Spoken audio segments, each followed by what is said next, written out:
Bon dia, youtubers. Ja hem explicat la corba de demanda, la corba de l'oferta, i ara explicarem com, de manera màgica, diguem-ho així, s'arriba a un equilibri entre ambdós corbes mitjançant el mercat de lliure competència. En el mercat coincideixen compradors i venedors amb els seus respectius plans de consum i producció i amb les seves corresponents corbes de demanda i oferta. Perquè es produeixi l'intercanvi de béns i serveis amb dos agents econòmics que a partir d'ara denominarem consumidors i empreses, han d'acordar un preu. I ara veurem de quina manera el mercat s'autoregula, fins a arribar a un equilibri de mercat que és el conjunt, que és el punt en el qual coincideixen els plans dels consumidors i les empreses, de manera que l'intercanvi els satisfà a tots dos, que és un punt que s'hi arriba a un determinat preu. Mirem gràficament com he fet l'estructura. A l'eix X posem el preu, que és el que anirà variant, i a l'eix Y el preu, a l'eix X la quantitat. Aleshores, en color blau trobarem l'oferta, que ja hem quedat que és una corba creixent. En color vermell la demanda, que és una corba decreixent. I tindrem un preu que anirà variant. D'acord? Per saber i poder distingir fàcilment quina és la quantitat ofertada en el mercat, he posat aquest punt en blau. I per distingir la demanda de manera fàcil he posat aquest punt en vermell. La diferència entre tots dos serà aquest segment, d'acord? I ara analitzarem des del punt de vista econòmic en què consisteix. A un determinat preu, que en aquest cas és 0,84 denaris, ens trobarem que els productors estaran disposats a produir una quantitat que serà, si miréssim aquest punt, seria 1,69 milions de tones. Llavors, els consumidors, a aquest preu de 0,84 denaris, estarien disposats a adquirir-ne més. Si miréssim aquest punt, veuríem que és de 6,01 milions de tones de blat. Aleshores, hi hauria en aquest cas un excés de demanda de 4,32 milions de tones, que seria la resta entre l'excés de demanda que seria la resta entre la demanda i l'oferta. I aquesta resta seria l'excés de demanda, en aquest cas. No seria el que posa aquí, sinó que seria l'excés de demanda de 4,32 tones. Aleshores, què succeeix? Doncs una mecànica que equilibra el mercat de manera natural, sense intervenció de l'Estat, perquè els productors que no són tontos, en veure que hi ha més demanda que oferta, estaran disposats a conrear més hectàrees. Aleshores, què farien? Doncs anirien pujant el preu.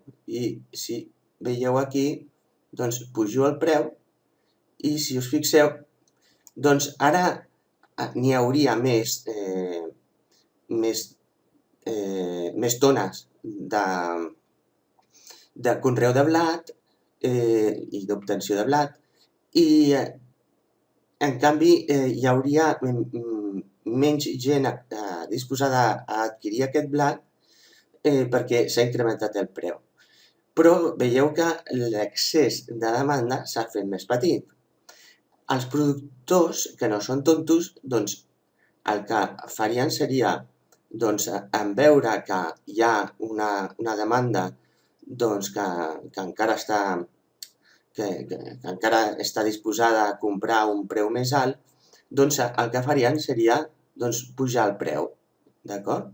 I així, successivament, fins a arribar a un equilibri en què ambdós agents econòmics, els consumidors i els productors, doncs estarien en equilibri.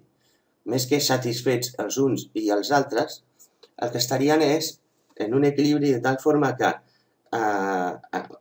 mitjançant aquest preu d'equilibri, de tal forma que els demandants i oferents doncs, no modificarien, les empreses no modificarien el preu perquè sabrien que s'hi trobarien en la següent situació. De pujar el preu, les empreses, podeu comprovar que, en aquesta és la línia blava de l'oferta, podeu comprovar que s'han donat la volta les dues línies. De tal forma que ara, pel fet que han pujat el preu les empreses, hi hauria un excés de producció, perquè els consumidors estarien disposats a adquirir-ne menys quantitat de la ofertada. I si encara pugessin més el preu, aquí així, doncs ens trobaríem doncs, que encara hi hauria més desequilibri en el mercat, perquè els productors estarien encantats de que hi hagués aquest preu, i mentre més alt, millor, com és lògic, no? Ara, el problema estaria en que els demandants, els compradors, els adquirents, doncs no estarien disposats a comprar-ne tota la quantitat produïda i ens trobaríem doncs, encara més agravat el problema de l'excés de producció. Això els tècnics, els que en saben, li diuen sobreproducció, d'acord? Aleshores, el que voldria insistir-hi és que si arriba de manera natural, en aquest cas, doncs els productors es veurien obligats a baixar preus, cada cop més, fins que els consumidors doncs, els consumidors consumirien tot el que s'ha produït. D'acord?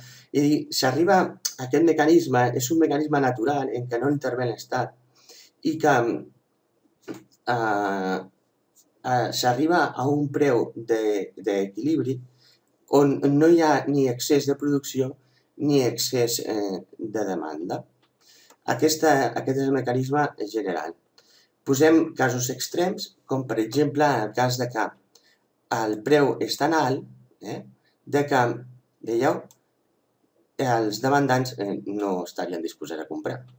Clar, els empresaris, en principi, mentre més alt és el preu, és lògic que vulguin doncs, produir més. I anem al cas extrem, el d'aquí sota, on el preu és tan baix que sí que, esclar, els consumidors estarien disposats a comprar un preu molt rebaixat, no? Però és que, clar, els productors han de guanyar diners, han de guanyar-se la vida. Aleshores, ens trobaríem que ningú estaria disposat a comprar-ne. Doncs mitjançant aquest mecanisme natural, diguem-ho així, una mà invisible, així ho anomenen a l'escola, a la Universitat de Chicago, a l'escola de Chicago, a la Facultat d'Economia, doncs una mà invisible el que fa és fer-nos arribar a un equilibri en el qual, com ja he comentat en diverses ocasions, totes dues parts, actors, que són oferents empreses i consumidors, doncs arriben a un equilibri de mercat. Doncs, en principi, la idea bàsica de l'equilibri de mercat és aquesta. Gràcies per escoltar.